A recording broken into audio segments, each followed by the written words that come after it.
जन आक्रोश रैली के अध्यक्ष कॉमरेड अमराराम, हमारे पार्टी के महासचिव कॉमरेड बेबी और साथियों, आज ये दिल्ली रामलीला मैदान में हमारा देश आके खड़ा हुआ है। हम भारत हैं।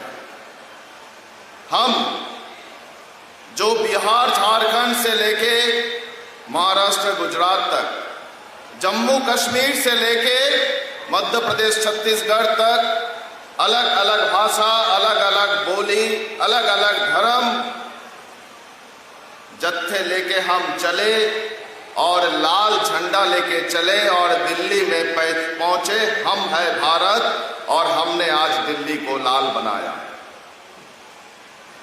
ये अलग अलग भाषा, अलग अलग बोली, हम अलग है और हमें क्या एक करता है? हमें एक करता है हमारा साझा सपना, हमारी साझा उम्मीद कि ये जिंदगी, ये दुख, दर्द, तकलीफ, गरीबी से भरी हुई हमारी जिंदगी हम बदल सकते हैं। ये उम्मीद हमें एक करता है। हम लड़ते हैं काम के लिए, काम के दाम के लिए, हम लड़ते हैं जमीन के लिए, हम लड़ते हैं स्कूल के लिए, हम लड़ते हैं अस्पताल में दवाई के लिए, हम लड़ते हैं फसलों की दाम के लिए। और ये लड़ाई हमें एक करता है, पर इतना ही नहीं, हमारा साझा सपना, हमारी साझा उम्मीद सिर्फ इतना ही नहीं है। हमारा सपना है कि हम दुनिया में राज करना चाहते हैं, हम मजदूर किसान का राज लाना चाहते हैं, हम देश में जनता की जनवाद, समाजवाद लाना चाहते हैं। हम ऐसी व्यवस्था बनाना चाहते हैं जो व्यवस्था हमसे चले। हम सिर्फ जिंदगी बिताना नहीं, जिंदगी जीना चाहते हैं। बचपन से स्कूल में, कॉलेज में, अगर स्कूल में जाने का मौका ना मिला तो खेत में, खतियान में, कारखाने में, रास्ते में ठेला लगाते हुए, दुकान में काम करते हुए, ऑटो रिक्शा चलाते हुए, डिलीवरी बॉय का काम करते हुए, शादी से पहले मायके में, शादी के बाद ससुराल में रोटी बनाते हुए, अपने गांव में काम ढूंढते हुए, दूसरे शहर में जाते हुए हम अपनी जिंदगी बिता देते हैं। हम हर घंटे मरते हैं, कारखाने में हम जलते हैं। हर रोज सैकड़ों के तादाद में हमारे जैसे नौजवान दिहाड़ी मजदूर खुदकुशी करने के लिए मजबूर होते हैं। ये घिनौना व्यवस्था ही पूंजीवाद है और इसके विरोध में हम लड़ेंगे और हम जीतेंगे। जहां पे हमारी जिंदगी इतने दुख और तकलीफ में और उसके विपरीत कुछ मुट्ठी भर लोग जन्म लेते हैं संपत्ति के पहाड़ में। ये व्यवस्था, ये घिनौनी व्यवस्था, ये पूंजीवादी व्यवस्था संकट में है। हम पूछते हैं कि क्यों ऐसा है? हम पूछते हैं क्यों हमें अपनी जिंदगी सिर्फ जीने के कोशिश में बिता देनी पड़ेगी और कुचले हुए, दबे हुए जीना पड़ेगा? क्या हमारा देश, हमारा दुनिया ये अन्याय के राज पे चलेगा? और अगर हम सवाल पूछते हैं, हमारे ऊपर में हमला होता है, सत्ता का हमला होता है, पुलिस का हमला होता है हमारे ऊपर में। हमारा लड़ने का अधिकार, हमारा श्रम कानून हमसे छीन लिया, हमारा 100 दिन का काम का अधिकार हमसे छीन लिया, हमारा जमीन, हमारा बिजली, हमारा पानी, यहाँ तक हमारा बीज का अधिकार हमसे छीन लिया जा रहा है। हम सवाल करते हैं तो हमारे ऊपर सत्ता का हमला होता है। वही सत्ता जो अमेरिकी, इजरायली साम्राज्यवादी शक्ति के सामने घुटने टेक के खड़े होते हैं।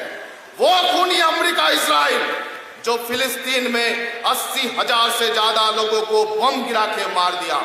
वो खूनी अमेरिका जो फिलिस्तीन में 20,000 से ज्यादा बच्चे, महिला, हमारे घर के बच्चे जैसे बच्चे को बम गिरा के मार दिया।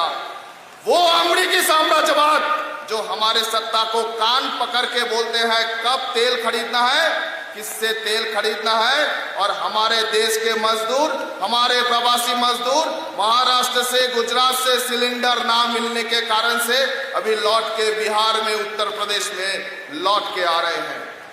हम समझ गए कि सत्ता के खिलाफ लड़ना है तो सत्ता से लड़ना है, ताकत के खिलाफ लड़ना है तो ताकत से लड़ना है। और कहां मिलेगी ये ताकत? ताकत क्या? राजनीति के भगवा झंडा, हरा झंडा, जात धर्म के नाम पे जो हमें बांटता है, जो हमें तोड़ता है, उसमें ताकत है? नहीं। ताकत है हमारी साझा विरासत में, ताकत है हमारे समुदाय के इतिहास में, ताकत है गांव समाज के अंदर, ताकत है हमारे जंगल पहाड़ झरने में, ताकत है मजदूर किसान की एकता में, ताकत है जमीन की लड़ाई, काम की लड़ाई, काम की दाम की लड़ाई में, ताकत है वर्ग संघर्ष में, और ताकत है लाल झंडे में। ये हमारी जिम्मेदारी है। ये व्यवस्था संकट में है। हम युवा, हम मजदूर, हम किसान, हम महिला, आदिवासी, दलित, हर पिछले तबके के लोग, हम ये व्यवस्था को धक्का देते जाएंगे, हम आगे बढ़ते जाएंगे। दुनिया में कहीं पे भी अगर जुल्म होगा उसके खिलाफ में हम आवाज उठाएंगे। हम हर गांव में संघर्ष का, प्रतिरोध का बैरिकेड बनाएंगे। एक नए चरण की लड़ाई की शुरुआत हो चुकी है।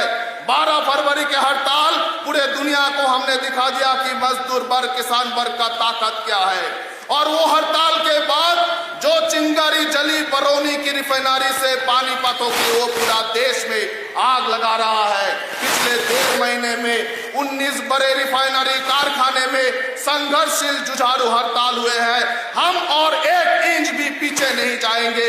इसी संघर्ष को हम आगे बढ़ाते लिए जाएंगे। यही जन आक्रोश रैली का आह्वान है। और इसी संघर्ष के साथ हम निर्माण भी करेंगे। हम निर्माण भी करेंगे, अपने आप को शिक्षित करेंगे, हम लिखेंगे, हम पढ़ेंगे, हम गीत रचेंगे, हम गाना गाएंगे, हम खेलेंगे, हम जिंदगी की तरह जिएंगे। हम आक्रोश को संघर्ष में बदलेंगे और संघर्ष को हम क्रांति में बदलेंगे। हम याद रखेंगे हमारी विरासत उस 23 साल की लड़के में है जो 1 सदी पहले हमें सिखा गया कि क्रांति में ही जिंदगी है। इनकलाब सदा जिंदाबाद था, जिंदाबाद है, जिंदाबाद रहेगा।